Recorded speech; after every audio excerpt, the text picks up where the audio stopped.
Sir बताइएगा कि ये आम सभा आयोजन करने का असली मकसद क्या है राजस्व थाना क्षेत्र में, अलग अलग थाना क्षेत्र में? बिहार सरकार के द्वारा एक पहल किया जा रहा है जिसमें भूमि सुधार को लेकर के और जो पुराने नक्शे थे उनको हटा करके जो नए नक्शे आज के वर्तमान में जो ज़मीन में मौजूद है उस नक्शे के मिलान करते हुए और जो भूमि से संबंधित जो विवाद चल रहे हैं 70% जो विवाद है वो भूमि संबंधी विवाद है। तो इन विवादों को ख़त्म करके और इसलिए हम लोगों को मेरा जो पद हुआ वो विशेष सर्वेक्षण सहायक बंदोबस्त पदाधिकारी का हुआ। तो हमें और कानूनगो जो हमारे हैं उनको ये अधिकार प्राधिकृत किया गया है कि हम जो भूमि संबंधी विवादों का निपटारा और सुनवाई दोनों करेंगे, जिससे 70% जो मामला जो न्यायिक प्रक्रिया में चला जाता है और लंबे समय के लिए लगा रहता है तो उन चीज़ों का निपटारा हो सके। अवैध कब्जा या गलत तरीके से अधिकृत किया गया ज़मीन, इन सब को निपटारा करके जिनका जो ज़मीन है उनको वो चीज़ उसमें उनका जो अधिकार है वो उनको मिले, इसलिए बिहार सरकार का यह एक पहल है।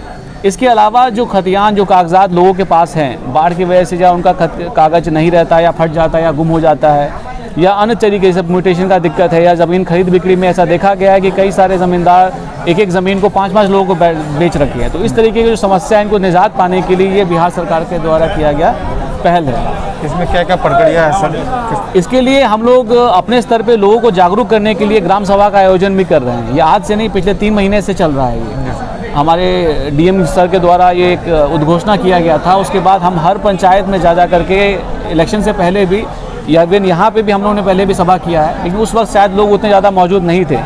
इसके कारण हम लोग वापस से दोबारा से हर गांव में जा करके दोबारा से एक सभा कर रहे हैं ताकि ज़्यादा से ज़्यादा लोगों को पता चले कि हम क्या होने जा रहा है। ज़मीन के सर्वे में के संबंध में उनको किस किस दस्तावेजों को देना है और उसमें क्या होने वाला है, ये दस्तावेज देना है सर। इसके लिए जिस ज़मीन पे वो काबिज़ हैं उस ज़मीन पे किस अधिकार की वजह से काबिज़ है कोई दस्तावेज हो। ये ज़रूरी नहीं कि उनके पास खतियान हो या अन्य दस्तावेज, ये सब कुछ होने ज़रूरी है।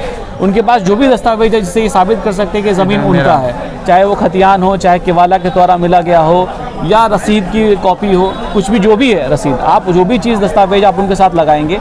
इसके साथ साथ अपने पहचान पत्र कि आप अगर किसी ज़मीन पे दावा करते हैं, अगर आपको खतियानी ज़मीन है, अगर आपके पूर्वजों के द्वारा दिया गया है तो वो ज़मीन के आपके वो पिता रहे हैं या आपके दादाजी रहे हैं तो कोई तो प्रमाण पत्र होगा। आधार कार्ड में पिता का नाम दर्शाया गया रहता है, तो आप आधार कार्ड की कॉपी, चाहे आप चाहें तो वोटर आईडी की कॉपी, जिससे ये पहचान किया जा सके कि जो आप बता रहे हैं वो आप वही व्यक्ति हैं। अच्छा, ऐसा भी कहीं केस है कि जिनका मृत्यु हो गया उनका ज़मीन उनके नाम से था, अब वो ज़मीन किनके नाम से कैसे किया जाएगा? देखिए, जो मृत्यु हो गए हैं उनके नाम से ज़मीन है, आज उनका आगे ट्रांसफ़र नहीं हो पाया है तो हमारी उसमें दस्तावेज में उनको मृत्यु के प्रमाण पत्र भी मांगा जाता है। लेकिन जिनके पास पुराने समय में कई सारे ऐसे लोग हैं जिनके पास प्रमाण पत्र नहीं है, ऐसी अवस्था में हम सरपंच जी के द्वारा और वार्ड सदस्य हैं, इन लोगों की सहायता से इस बात का अमीन जो है विशेष सर्वेक्षण अमीन वो ज़मीन पे जाएंगे और इन बात का पता लगाएंगे कि वाकई में कोई नाम छुपा तो नहीं रहे और उनका इंतकाल भी हो गया है तो वो उन्हीं के लड़के हैं या नहीं है, इसका पता लगाकर उसके आगे की कार्रवाई उन्हीं के घर के है कि नहीं है। जी,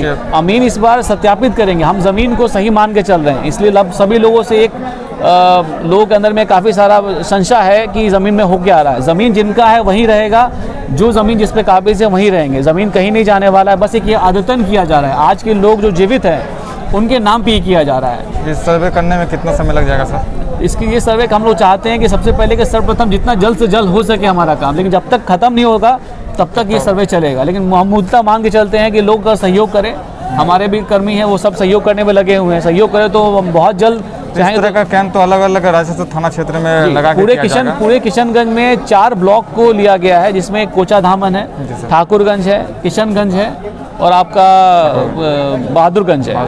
ये 4 ब्लॉक को लिया गया। इसके अलावा 3 ब्लॉक और बचे हुए हैं। जब यहाँ का सर्वे का काम खत्म होगा तो उन 3 ब्लॉक में भी काम शुरुआत किया जाएगा। ठीक है।